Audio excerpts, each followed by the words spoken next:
हैं steam boiler and engine के multiple choice question का सेट नंबर 19 है, ये 19 सेट नंबर है। 19 सेट का पहला क्वेश्चन है, the economiser is used in boiler to. Boiler में इकोनोमाइजर का क्या इस्तेमाल होता है? इसका आंसर है ये इसका आंसर रहेगा increase thermal efficiency of boiler. Boiler की थर्मल एफिशिएंसी को बढ़ाता है। The economiser is used in boilers to, इसका आंसर हो जाएगा increase thermal efficiency of boiler. Next question है, the reheat factor is the ratio of the. Reheat factor का ratio क्या होता है? इसका आंसर हो जाएगा ये cumulative heat drop to the isotropic heat drop. Reheat factor का जो रेशो होता है वो होता है cumulative heat drop to the isotropic heat drop बराबर होता है रीहीट फैक्टर रेशो। अगला क्वेश्चन है, which of the following statement is correct. इसमें से आपको ये बताना है कि इनमें से कौन सा स्टेटमेंट करेक्ट है। तो इसका आंसर है हमारे पास ये, a simple vertical boiler has one fire tube. एक सिंपल वर्टिकल बॉयलर जो होता है वो एक फायर ट्यूब बॉयलर होता है। तो ये स्टेटमेंट इसका करेक्ट है, बाकी के ये अनकरेक्ट का ऑप्शन है। इसमें क्वेश्चन है, which of the following statement is correct. इसका आंसर हो जाएगा, a simple vertical boiler has one fire tube. Next question है, the three Ts for good combustion are. इसका आंसर हो जाएगा, जो थ्री टी एस जो है वो हमारे पास गुड कंबक्शन में टेम्परेचर, टाइम एंड टर्बुलेंस, तीन चीजें आती हैं, टेम्परेचर, टाइम एंड टर्बुलेंस। तो the three Ts for good combustion are temperature, time and turbulence. फिर क्वेश्चन है, the value of the reheat factor varies from. Reheat factor की value जो है वो हमारे पास होती है 1.022 to 1.06। The value of the reheat factor varies from 1.02 to 1.06।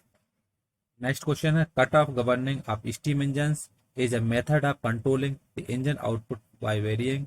Steam engine का कट ऑफ गवर्निंग, अलग अलग करके इंजन आउटपुट को नियंत्रित करने की एक विधि है, उसको क्या बोलते हैं? उसको बोलते हैं volume of intake steam. Volume of intake steam. Cut off governing of steam engine is a method of controlling the engine output by varying volume of intake steam. अगला क्वेश्चन है, the size of a boiler drum in pulverized fuel fired boiler as its size and capacity, steam pressure and flow rating increase. Pulverized fuel वाले boiler में boiler drum का आकार इसके आकार और क्षमता के रूप में जो भाप द्रव दबाव और प्रवाह रेटिंग में वृद्धि करता है, क्या होता है इसमें? डिक्रीज होता है। तो इसका आकार और क्षमता के रूप में यह डिक्रीज होता है पल्वराइड वाले बॉयलर ड्रम का आकार। से पूछा गया, बॉयलर पल्वराइज्ड फ्यूल वाले बॉयलर में बॉयलर ड्रम का जो आकार होता है उसका आकार और क्षमता जो होता है प्रेशर में, स्टीम में और प्रवाह की रेटिंग में, उसमें हमारे पास क्या होता है? डिक्रीज होता है। क्वेश्चन है, size of a boiler drum in pulverized fuel fired boiler as its size and capacity, steam pressure and flow rating its increase. इसका आंसर हो जाएगा डिक्रीज हो जाएगा। नेक्स्ट क्वेश्चन है, a nozzle is said to be a divergent nozzle. एक nozzle को हम divergent nozzle कब कह सकते हैं? इसका आंसर हो जाएगा ये वाला, when the cross section of the nozzle increases continuously from entrance to exit. जब हम क्रॉस सेक्शनल एरिया उस एरिया में नोजल को लगातार हम उसका एंट्रेंस और उसका कंटिन्यू बढ़ाते हैं। तो हमारे पास क्वेश्चन है, a nozzle is said to be a divergent nozzle when the cross section of the nozzle increases continuously from entrance to exit. Next question है, the theoretical indicator diagram of a simple steam engine is based upon the assumption that. इसका answer हो जाएगा all of the above. पूरे जो तीनों option है, तीनों option correct है इसमें। The theoretical indicator diagram of a simple steam engine is based upon the assumption। Simple steam engine में थ्योरेटिकल इंडिकेटर डायग्राम जो होता है वो हमारे पास इन तीनों जो ऑप्शन है इन्हीं के अकॉर्डिंग है।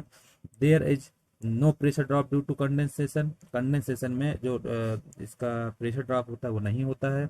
Steam is admitted at boiler pressure and exhausted at condenser pressure. तो स्टीम है बॉयलर प्रेशर में एडमिट होती है और कंडेंसर प्रेशर से बाहर जाती है, एक्साउटेड होती है। द एक्सपेंशन और compression of the steam is hyperbolic. तो ये तीनों ऑप्शन इसके करेक्ट है, इसलिए आंसर हो जाएगा all of the above. Next question है, the if partial pressure of air and steam PA and PS respectively in a condenser, then according to Dalton's law the pressure in condenser is equal to PA plus PS answer.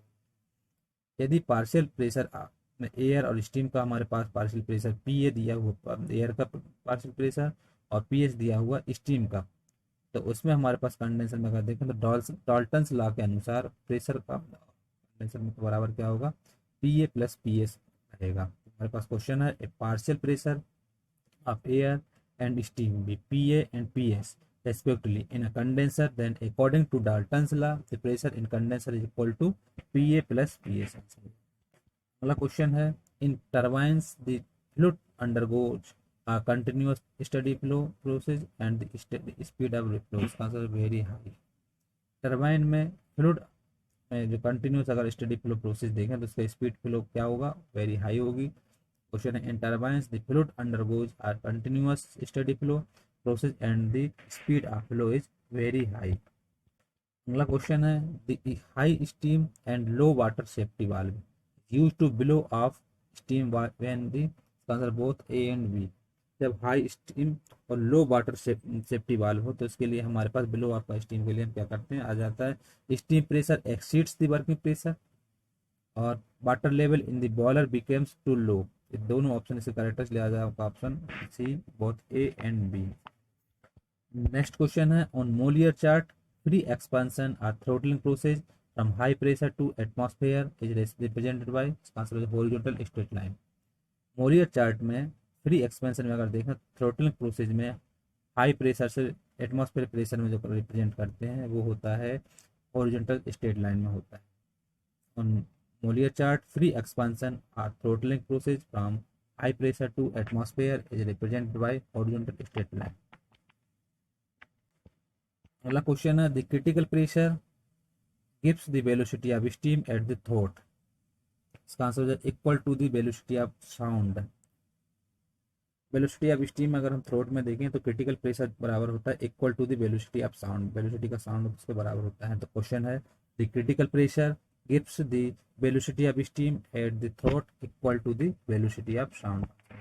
अगला question है the high pressure and low pressure cylinders in a Wolf type compound engine is regarded as having crank इसका आ जाएगा 180 degree to each other।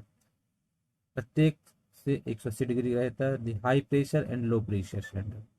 High pressure और low pressure cylinders Woolf type compound engine जो होता है उसके according अगर देखें तो क्रैंक का जो रोटेशन होगा वो 180 डिग्री ईच अदर, प्रत्येक का हमारे पास 180 डिग्री रहता है। तो क्वेश्चन है the high pressure and low pressure cylinders in a wolf type compound engine as regarded as having crank 180 degree to each other answer.